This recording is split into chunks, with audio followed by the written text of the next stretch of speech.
Bon, l'histoire commence à partir du verset 30.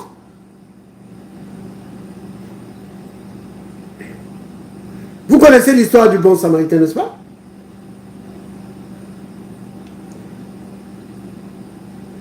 Donc, si quelqu'un veut lire, il peut lire. Hein?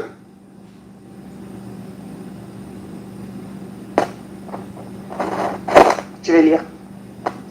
Jésus reprit la parole et dit, un homme descendait de Jérusalem à Jéricho. Il tomba au milieu des brigands qui le dépouillèrent, le chargèrent de coups et s'en allèrent le laissant à demi-mort. Un sacrificateur qui par hasard descendait par le même chemin, ayant vu cet homme, passa outre. Un Lévite qui arriva aussi dans ce lieu, l'ayant vu, passa outre. Mais un Samaritain qui voyageait, étant venu là, fut ému de compassion lorsqu'il le vit.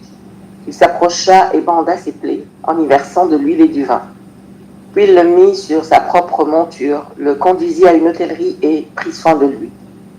Le lendemain, il tira 2 deniers, les donna à l'hôte et dit, « Aie soin de lui, et ce que tu dépenseras de plus, je te le rendrai à mon retour. » Lequel de ces 3 te semble avoir été le prochain de celui qui était tombé au milieu des brigands? C'est celui qui a exercé la miséricorde envers lui, répondit le docteur de la loi. Et Jésus lui dit, va, et toi fais de même. Amen. Vous avez vu? Vous avez vu? Jésus dit, lequel de 3 te semble avoir été le prochain de celui qui était tombé au milieu des brigands? La réponse, c'est celui qui a exercé la miséricorde. Vous voyez? La miséricorde, quand on en parle, c'est juste des paroles. Mais il faut l'exercer. Vous comprenez? Exercer la miséricorde, c'est venir en aide à celui qui est dans le besoin. Mais vous avez remarqué que les hommes religieux ne l'ont pas aidé. Pour eux, leur loi était beaucoup plus importante que la vie d'une personne. Ils n'avaient pas compris que ce qui était important dans la loi, c'est l'exercice de la miséricorde. Vous voyez? Parce que, regardez, on va remonter juste pour voir. Un sacrificateur, c'est quand même un serviteur de Dieu, n'est-ce pas? Le verset 31. Donc le monsieur est là en train d'agoniser. Là, il est à l'agonie. Il a besoin d'aide. Un sacrificateur vient. Il voit l'homme. Qu'est-ce qu'il fait? Il passe outre. Et pourquoi il passe outre? Parce qu'il lui était interdit de toucher quelqu'un de mort. Alors il s'est dit, hey, peut-être qu'il est mort. Voilà. On s'est dit, mais peut-être qu'il vit encore. Peut-être que je pourrais l'aider. Non, il a peur. Il dit, je dois être saint. Il faut que je sois saint. Et je ne veux pas me souiller. Et il n'a pas aidé la personne. Il n'a pas exercé la miséricorde. Et le Seigneur dit, je prends plaisir à la miséricorde, non au sacrifice. Jésus dit, Matthieu 23 qu'on a lu tout à l'heure, que vous avez abandonné, mis de côté ce qui est plus important dans la loi. Justice, miséricorde, fidélité. Vous voyez? Quand tu abandonnes ça, et que tu rentres juste dans les préceptes, tu tombes dans la religion. Vous comprenez, bien aimé? Donc le sacrificateur, non, il passe outre. Un lévite, tous des serviteurs de Dieu. Vous voyez? Un lévite arriva aussi dans ces lieux. Les envies, il passe à outre. Vous voyez? Normalement, c'était eux. C'était eux qui devaient aider cet homme. Mais ils avaient la mentalité tellement religieuse qu'ils ne pouvaient pas aider cet homme. Vous voyez? Et le Christ a donné cet exemple à dessein. Il a fait exprès pour ressortir le fait que la religion, l'appartenance à un groupe religieux peut bloquer le cœur d'une personne à tel point que la personne devient insensible aux besoins de son prochain. Vous avez compris?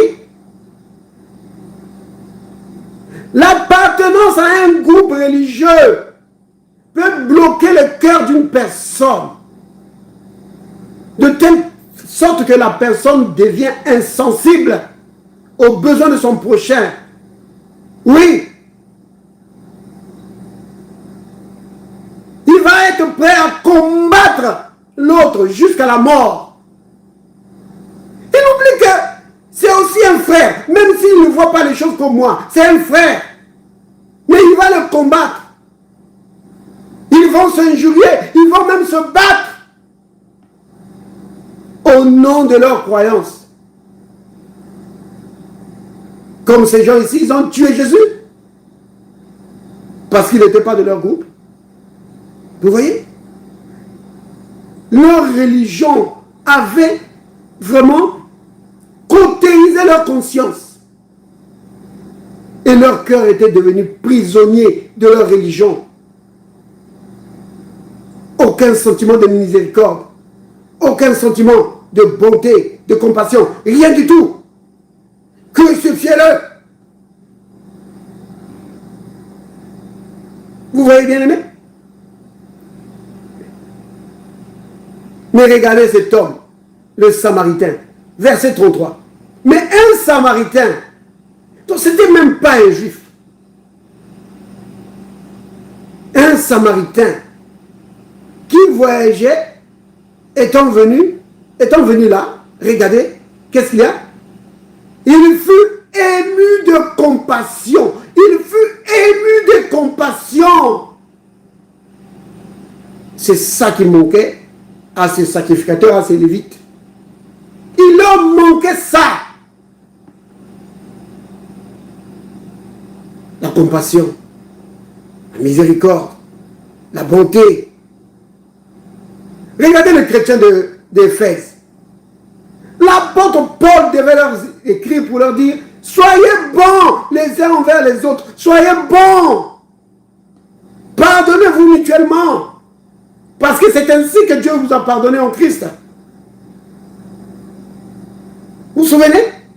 J'ai donné la définition tout à l'heure. Hein, que miséricorde, ça veut dire aussi la capacité de pardonner le coupable.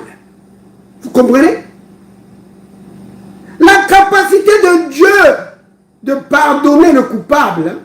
Si Dieu arrive à le faire, c'est parce qu'il est rempli de miséricorde. Vous comprenez? C'est vraiment important. Ce Samaritain fut ému de compassion. Alors, il est parti vers l'homme pour l'aider.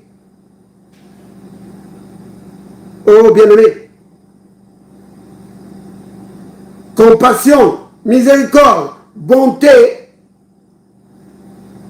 ont une source commune. C'est l'amour. Vous comprenez?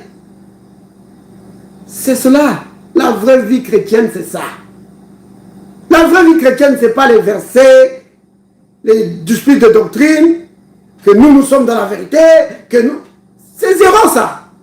C'est zéro. Les chrétiens qui ne marchent pas dans la bonté, dans la miséricorde, dans la compassion, ils seront surpris de se retrouver en enfer.